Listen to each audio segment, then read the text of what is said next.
하나님께 예배하신 여러분들을 나사렛 예수의 이름으로 환영하고 또한 축복합니다. 그리스도 예수의 평강과 은혜와 사랑이 오늘도 우리와 함께하기를 다시 한번 축원하오며 찬송가 390장입니다. 390장 예수가 거느리시니.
함께 기도합니다. 고마우신 아버지 하나님, 날마다의 삶 속에서 우리 하나님의 은혜가 아니면은 살 수 없음을 고백하고 또 알아가게 하심을 감사드립니다. 진실로 우리를 돌보시고 거느리시고 인도하시는 그리스도 예수 안에 더욱더 충만하고 풍성한 삶을 살아가게 되기를 원합니다. 아버지 하나님께 청하옵는 것은 우리에게 성령을 더욱더 넘치게 하시오며 성령의 기름 부으심으로 말미암아 하나님의 말씀을 더욱더 깊이 깨닫고 알고 그 말씀 붙들고 살게 하여 주옵시며, 기도 가운데 우리 하나님의 성품을 충만하게 누리게 하여 주옵시고, 간구하는 가운데 확신으로 말미암아 날마다의 삶이 주와 동행하는 삶이 되게 하여 주옵소서. 우리의 입술을 통해 감사와 찬양이 넘치게 하여 주시어서 하나님께 영광이 되는 삶이 되게 하여 주옵소서. 믿음으로 세상을 바라보게 하심을 감사드립니다. 병든 이들을 위해 기도할 때에, 환난과 시험 가운데 기도할 때에, 여러 가지의 간절한 기대를 가지고 기도할 때에 우리 하나님이 함께하여 주시어서 살아계신 주님을 느낄 수 있게 하여 주옵시고, 그 주님으로 말미암아 담대하고 그리고 믿음으로 살아갈 수 있는 은혜들을 더하여 주옵소서. 예배 가운데 인도하심을 감사하옵고 주의 말씀이 우리 가운데에 잘 박힌 못처럼 되기를 소망하오며 예수님 이름으로 기도하옵나이다. 아멘. 오늘 함께 대하실 말씀은 창세기 21장 1절부터 7절 말씀입니다. 창세기 21장 1절부터 7절, 구약성경 26면에 해당합니다. 구약성경 26면 창세기 21장 1절부터 7절 말씀 제가 읽겠습니다. 여호와께서 말씀하신 대로 사라를 돌보셨고 여호와께서 말씀하신 대로 사라에게 행하셨으므로 사라가 임신하고 하나님이 말씀하신 시기가 되어 노년에 아브라함에게 아들을 낳으니 아브라함이 그에게 태어난 아들 곧 사라가 자기에게 낳은 아들을 이름하여 이삭이라 하였고, 그 아들 이삭이 난 지 8일 만에 그가 하나님이 명령하신 대로 할례를 행하였더라. 아브라함이 그의 아들 이삭이 그에게 태어날 때에 100세라. 사라가 이르되 하나님이 나를 웃게 하시니 듣는 자가 다 나와 함께 웃으리로다. 또 이르되 사라가 자식들을 젖먹이겠다고 누가 아브라함에게 말하였으리오마는 아브라함의 노경에 내가 아들을 낳았도다 하니라. 아멘. 사라가 등장하는 본문입니다. 사라 하면은 성경에서 믿음의 어머니라고 칭합니다. 사라, 믿음의 어머니. 믿음의 어머니로 불려지게 되는 이 사라. 이 사라의 인생 가운데에 항상 행복했을까? 아니면 항상 불행했을까? 그렇지만 않았을 것 같습니다. 분명히 똑같이 우리들처럼 인생을 살아간 그 사라인데, 이 사라의 인생 가운데에도 행복과 불행은 얼마든지 겹쳐서 혹은 따로따로 그렇게 찾아왔을 거라고 생각이 되어지게 됩니다. 한 가지의 생각을 해봅니다. 분명히 사라의 인생 가운데에도 행복했던 일들, 불행했던 일들, 그 많은 일들이 있었을 텐데 이것들을 전부 다 합치게 되면 어떤 결과가 나올까? 행복했던 일들하고 불행했던 일들을 한번 합쳐본다면은, 현실적으로는 쉬운 일이 아니겠지만 합쳐본다면 분명히 결론은 이렇게 나올 것입니다. 이 사라의 인생은 해피엔딩이었다. 사라의 인생은 행복했다라고 말을 하게 될 것입니다. 오늘 본문 가운데 사라가 이삭을 낳고 하는 이야기가 있습니다. 6절 말씀 보니까는 사라가 이르되 하나님이 나를 웃게 하시니 듣는 자가 다 나와 함께 웃으리로다. 사라가 이르되 하나님이 나를 웃게 하시니 듣는 자가 다 나와 함께 웃으리로다. 또 이르되 사라가 자식들을 젖먹이겠다고 누가 아브라함에게 말하였으리요? 마는 아브라함의 노경에 내가 아들을 낳았도다 하니라. 이게 하나님과 함께 살아가는 사람들의 인생의 결론이지요. 멋지신 하나님 아니십니까? 분명히 불행한 일도 있고 어려운 일도 있고 답답한 일이 있는데 하나님께서는 우리들을 위해 준비하신 복된 일이 있다는 것입니다. 그래서 그 하나님 때문에 우리는 말할 수가 있고 한 가지 믿음 안에서 주를 바라보며 확신할 수 있는 것이 한 가지 있습니다. 나는 하나님 때문에 웃게 될 것이다. 하나님 때문에 웃게 될 것이다. 사랑하는 우리 귀한 성도 여러분, 사라의 모습을 보시면서 이 모습, 이 사라의 믿음의 어머니 이 사라의 모습을 정말 마음속에 꼭 간직하시게 되기를 기도하고 축복합니다.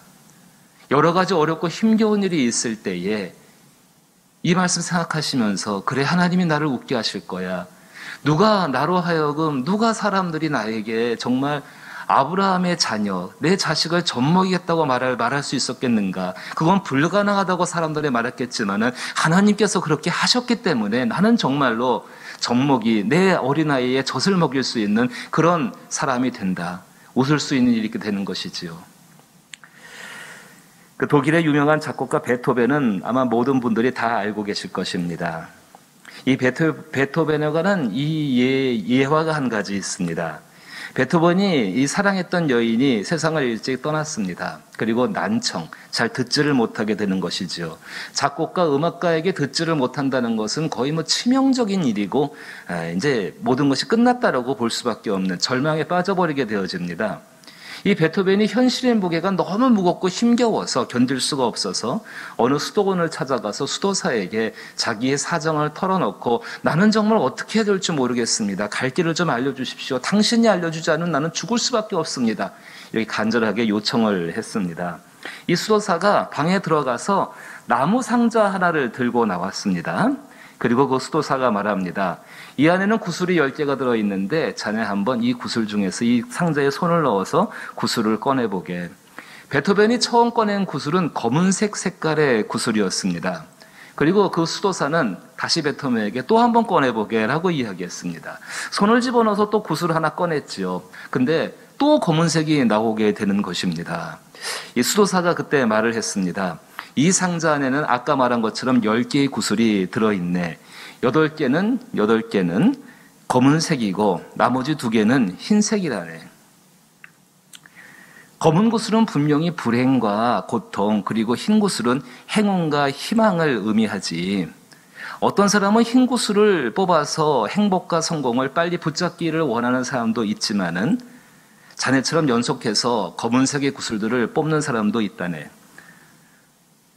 의아해하고 힘들어하는 그 베토벤에게 수도사는 그리고 이런 이야기를 합니다. 그런데 중요한 것은 이 상자 안에 아직 8개의 구슬이 남아있고 그 속에는 분명히 흰 구슬이 있다는 것을 기억하게. 이런 의미입니다. 우리의 인생에 볼 때, 우리의 인생 속에서 어떤 일을 만났을 때에 우리는 그것을 불행한 일이다, 행복한 일이다라고 그렇게 생각하는 경우가 많이 있습니다. 하나님의 관점을 가지고 한번 생각을 해보십시다.